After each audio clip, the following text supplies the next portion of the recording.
Hi കൂട്ടുകാരെ, കൈപ്പയ്ക്ക തീയലാണ് പരിചയപ്പെടുത്തുന്നത്. ഞാനുണ്ടാക്കുന്ന രീതി. കൈപ്പയ്ക്ക 2 ഇതുപോലെ പൊടിയായി കൊത്തി എരിഞ്ഞ് കഴുകി വാരി എടുത്തിട്ടുണ്ട്. പച്ച കൈപ്പയ്ക്കയാണ്. ഒരു വലിയ സവാള വട്ടത്തിൽ അരിഞ്ഞെടുത്തിട്ടുണ്ട്, നൈസായിട്ട്. അരമുറി നാളികേരം ചിരവി വെച്ചിട്ടുണ്ട്. ഒരു 4-5 അല്ലി വെളുത്തുള്ളി വട്ടത്തിൽ അരിഞ്ഞു വെച്ചിട്ടുണ്ട്. വലിയ ഇനം വെളുത്തുള്ളിയാണ്. ഇഞ്ചി 2 കഷ്ണം, വലിയ കഷ്ണം വട്ടത്തിലരിഞ്ഞു വെച്ചിട്ടുണ്ട്. പച്ചമുളക് 4 എരിവുള്ളത് വട്ടത്തിലരിഞ്ഞു വെച്ചിട്ടുണ്ട്. പിന്നെ 2 മണി കുരുമുളക്, കുറച്ച് പെരുംജീരകം, ഒരു 2-3 കഷ്ണം ചെറിയ പട്ട, ഒരു ഏലക്കായ, ഒരു ഗ്രാമ്പൂ. ഇത്രയുമാണ് എടുത്തിട്ടുള്ളത്. എങ്ങനെയാണ് ഉണ്ടാക്കുന്നത് എന്ന് പരിചയപ്പെടുത്താം. ഒരു പാൻ ചൂടാക്കി എടുത്തിട്ടുണ്ട്. അതിലേക്ക് നമ്മൾ നാളികേരം ഇട്ട് കൊടുത്തിരിക്കുകയാണ്. ഇത് നല്ല പോലെ വറുത്തെടുക്കണം. നല്ല ബ്രൗൺ കളറാവുന്നത് വരെ നമുക്കിത് വറുത്തെടുക്കാം.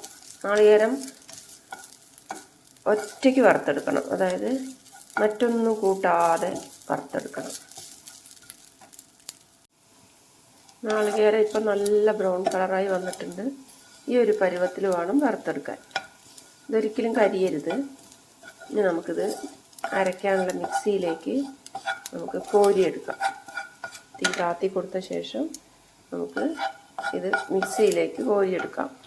അതേ പാനിൽ തന്നെ കുറച്ച് വെളിച്ചെണ്ണ ഒഴിച്ചു കൊടുത്ത് ചൂടായി വന്നിട്ടുണ്ട്. അതിലേക്ക് നമ്മൾ ഈ വട്ടത്തിലരിഞ്ഞ സവാളയാണ് ഇട്ട് കൊടുക്കുന്നത്. ഇതൊന്ന് നമുക്ക് നല്ലപോലെ മൂപ്പിച്ചെടുക്കാം. ഇത് എളുപ്പം മൂത്ത് കിട്ടാൻ വേണ്ടി തീയലിന് ആവശ്യമായ ഉപ്പ് ഇപ്പോൾ തന്നെ ചേർത്ത് കൊടുക്കുകയാണ്. ഇനി ഇത് നമുക്ക് നല്ലപോലെ ഇളക്കി ഒന്ന് മുരിച്ചെടുക്കണം. വട്ടത്തിലരിയുമ്പോൾ സവാളയ്ക്ക് നല്ലൊരു ചന്തമാണ്. ഇനി ഇതിങ്ങനെ ഇളക്കി നമുക്ക് മുരിച്ചെടുക്കാം. ഉള്ളി ഇപ്പം നല്ല മൊരിഞ്ഞ് നല്ല കളറായി വന്നിട്ടുണ്ട്.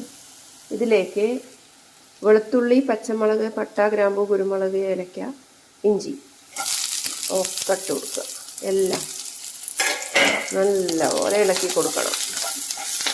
ഇതൊക്കെ ഒന്ന് മൊരിഞ്ഞ് വരും വിധം തീ ഒന്ന് കുറച്ച് വേണം ഇത് ഇളക്കി കൊടുക്കാൻ.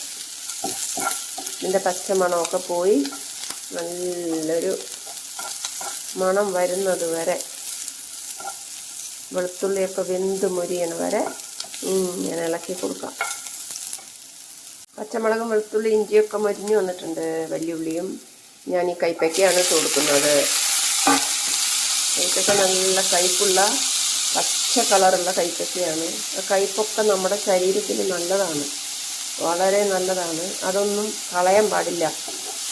ശരിക്ക് പറയുകയാണെങ്കിൽ നമുക്ക് ഔഷധ ഗുണം കൂടുതലുള്ള ഒരു പച്ചക്കറി ആയതുകൊണ്ടാണ്. നമുക്കിത് നല്ല പോലെ മരിച്ചെടുക്കണം.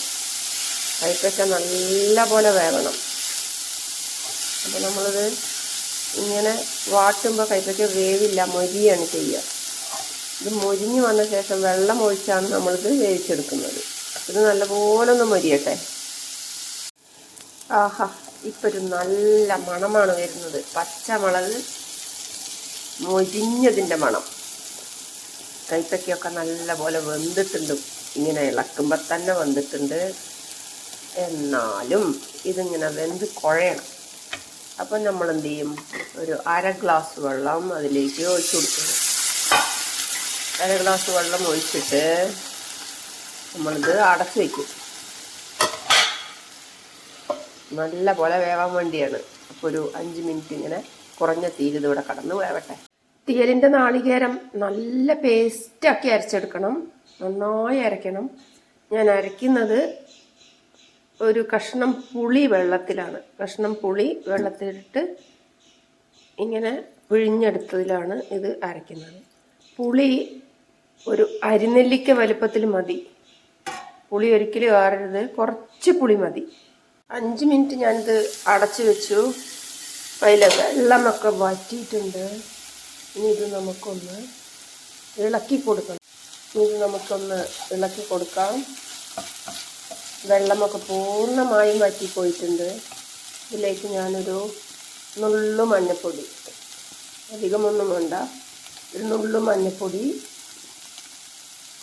അതേപോലെ ഒരു 1/4 ടീസ്പൂൺ അളവിൽ മല്ലിപ്പൊടി. ഇത് രണ്ടും നമുക്കൊന്ന് മൊരിച്ചെടുക്കാം.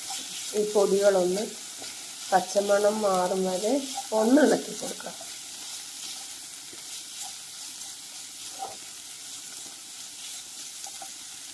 ഇതിലേക്ക് ഒരു പൊട്ട് ശർക്കരയാണ് ഇട്ട് കൊടുക്കുന്നത്. അതൊരു ചെറിയ മധുരത്തിനാണ്.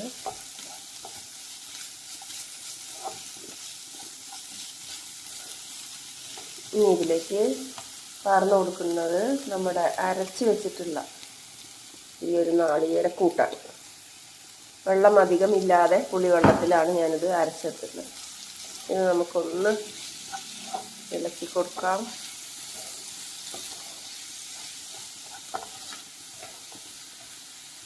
ഇതിലേക്ക് മിക്സിയിൽ ഒരു 1/2 ഗ്ലാസ് വെള്ളം ഒഴിച്ച് വെള്ളം നമ്മുടെ തീയലിലേക്ക് പാർന്നു കൊടുക്കാം.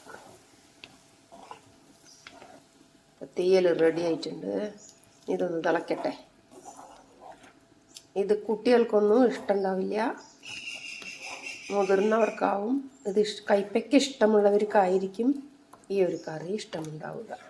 നമ്മൾ ഈ ഒരു കറി ഉണ്ടാക്കി കഴിക്കുന്നത് രുചിക്ക് മാത്രമായിട്ടല്ല, നമ്മുടെ ശരീരത്തിൻ്റെ ആരോഗ്യത്തിനാണ്. കയ്പ്പയ്ക്ക വളരെ ഉത്തമമാണ്. നല്ല പോലെ കഴുകി എടുത്ത് ഉപയോഗിക്കണം എന്ന് മാത്രം. കീടനാശിനി പ്രയോഗമൊക്കെ ഉണ്ടാവും. കയ്പ്പയ്ക്കയിൽ കൂടുതൽ അത് തങ്ങി നിൽക്കുന്നുണ്ടാവും. അതുകൊണ്ട് നല്ല പോലെ കഴുകിയിട്ട് വേണം കയ്പ്പയ്ക്ക ഉപയോഗിക്കാൻ. അപ്പോൾ അതിങ്ങനെ തിളച്ച് വരട്ടെ. തിളച്ച് വന്ന ശേഷം നമുക്ക് ഒരു പാത്രത്തിലേക്ക് ഇത് മാറ്റാം. കറി ഒന്ന് തണുത്ത് വന്നിട്ടുണ്ട്, നല്ല ടേസ്റ്റായി വന്നിട്ടുണ്ട്. ഞാനിതിൽ തക്കാളിയും ഉലുവയൊന്നും ചേർത്തിട്ടില്ല, അല്ലാതെയാണ് ഇത് ഉണ്ടാക്കിയിട്ടുള്ളത്. ഈ ഒരു എണ്ണയുടെ തെളിഞ്ഞ് വരലൊക്കെ നല്ല അതിന് ടേസ്റ്റ് നൽകും. സൂപ്പർ കറിയാണ്. എന്തായാലും നിങ്ങളിത് ട്രൈ ചെയ്ത് നോക്കൂ, കയ്പ്പയ്ക്ക ഇഷ്ടമുള്ളവർക്ക്. ഏറ്റവും നല്ലത് കഞ്ഞിക്ക് കൂട്ടാനാണ്.